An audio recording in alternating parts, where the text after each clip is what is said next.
एक बंदा ऐसा था जो इतनी इबादत करता था, याबुदु रब्बहु, अपने रब की इतनी इबादत करता था कि रूहुल अमीन उससे मोहब्बत करने लगे, हैरान होने लगे, यार इतनी इबादत करता है। फता अज्जबा जिब्रील हैरान हो गए, इतनी इबादत करता है। एक दिन हजरत जिब्रील को बड़ा प्यार आया, फस्तअज़ना जिब्रील फी ज़ियारती, हजरत जिब्रील रब की बारगाह में कहने लगे, मालिक फलां बंदा जो है ना, वो जो मस्जिद नूर में बैठता है, मिसाल दे रहा हूं, बड़ी तेरी इबादत करता है, मेरा जी चाहता है उसकी जियारत ना करके आऊं, उसकी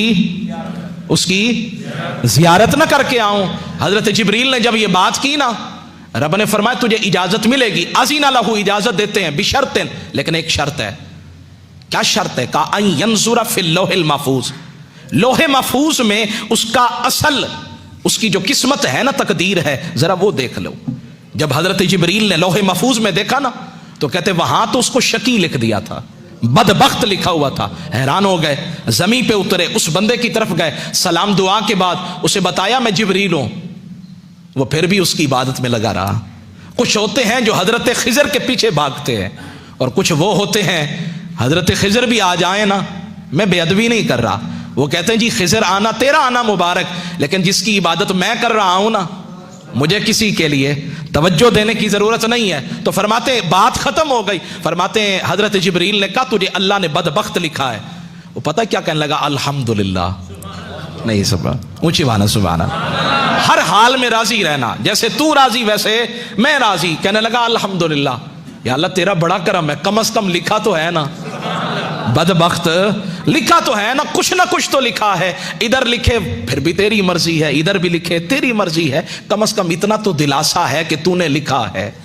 हजरत जिब्रील कहने लगे शायद के फजन्ना जिब्रील हो अन्नहु लम यस्मा कलामहु, वो कहने लगे शायद इसने मेरी बात को सुना नहीं है। फ़अआद अलैहिल क़ौला, उस हजरत जिब्रील ने फिर कहा हजरत आप तो सारी जिंदगी इबादत करते रहे, सजदे करते रहे, और रब का यह मामला है कि उसने आपको शकी लिख दिया है। उसने फिर कहा अल्हम्दुलिल्लाह। फताअज्जब जिब्रील, जिब्रील बड़े हैरान हुए, कहने लगे ये क्या मामला? उसने कहा लौलम अकुन, अगर मैं इस काबिल नहीं तो इसमें मेरे रब का क्या कसूर है? मैं अगर हूं ही निकम्मा, मेरी जात में मेरी किस्मत में लिखा ही नहीं है, तो इसमें मेरे रब का क्या कसूर है? जिब्रील ने सुना तो इस बात में भी बड़ा ताज्जुब आया, और जब ताज्जुब आया ना तो फरमाते हैं अल्लाह ने आवाज लगाई, सदा लगाई, जिब्रील अब जरा उन्जुर फिल लोहिल महफूज, अब देखो ना लोहे महफूज में।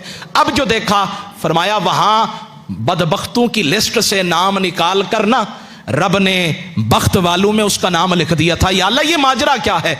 फरमाया जो मेरी हर अदा पे राजी है, मेरे हर फरमान पे राजी है, तो फिर उसका नाम बदबख्तों में क्यों लिखूं, बख्त वालों में ना लिख दूं।